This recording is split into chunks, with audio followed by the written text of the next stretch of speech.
দুঃখ করো না, দৈবের নির্বন্ধন কখনো খণ্ডন না যায়, এই জন্য অদৃষ্ট ছিল, তাই তা যেমন ঘটে গেল। ঠিকই বলেছো, আমার অদৃষ্ট লিখা ছিল, তাই তো আজ আমার এমন হয়ে গেল দাদা। তাই বলছি এখানে ঘরে তো অপেক্ষা করো, আমি তোর পিতাকে এখানে দেখে পাচ্ছি। মামা, মামা শীঘ্র এসো মামা, বড় সর্বনাশ, সর্বনাশ হয়ে গেছে। কি সর্বনাশ হয়েছে? আরো মামি না জলে না শুনে বেল কাটা খুঁজে দিয়ে মুখে বসে চক্ষু কালা বলি। কি বলছো তুমি নারো? তাই সে বিশাল জ্বালা সহ্য করতে না পেরে না কিন্তু ভালো করে মামিকে ধ্বংস দাও।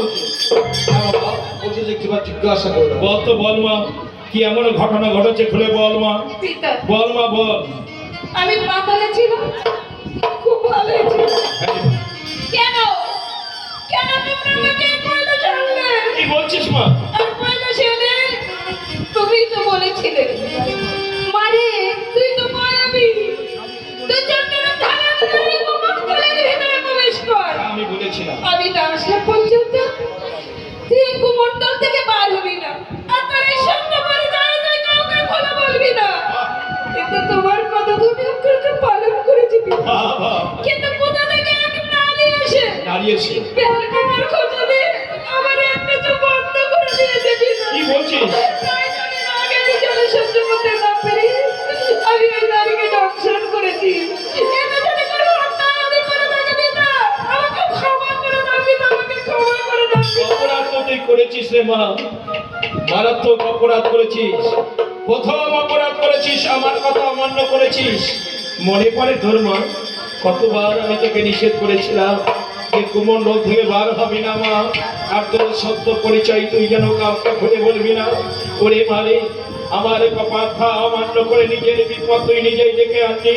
দুঃখ করিস না রে মা, দুঃখ করিস না, তুই তো আমার কনিষ্ঠ কন্যা, কোনো ক্ষতি হতে দেব না তোকে। শোন মা শোন, আজ থেকে আমারই আশীর্বাদের ফলে তুই যখন প্রতিদিন হাত খুলে যাবি, প্রতিদিন আগে একটি করে চক্ষু হবে কানা। তাহলে তো তোর মনে কোনো দুঃখ নাই রে মা। ও মা, একটিবার তোর মায়ের মুখ থেকে বিষাক্ত বিষ তুলে নে, তুলে নে। আমি যে পাগল হয়ে যাবো মা, আমি যে পাগল হয়ে যাবো। আমার দিয়া বিষ আমি এখানেই তুলে দিই।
সকল যাত্রাপালার মধ্যে এই হতভাগ্য শিবের অভিনয়ে সন্তুষ্ট হয়ে মায়েরই ভক্ত কি বিশ্বাস অমল বিশ্বাস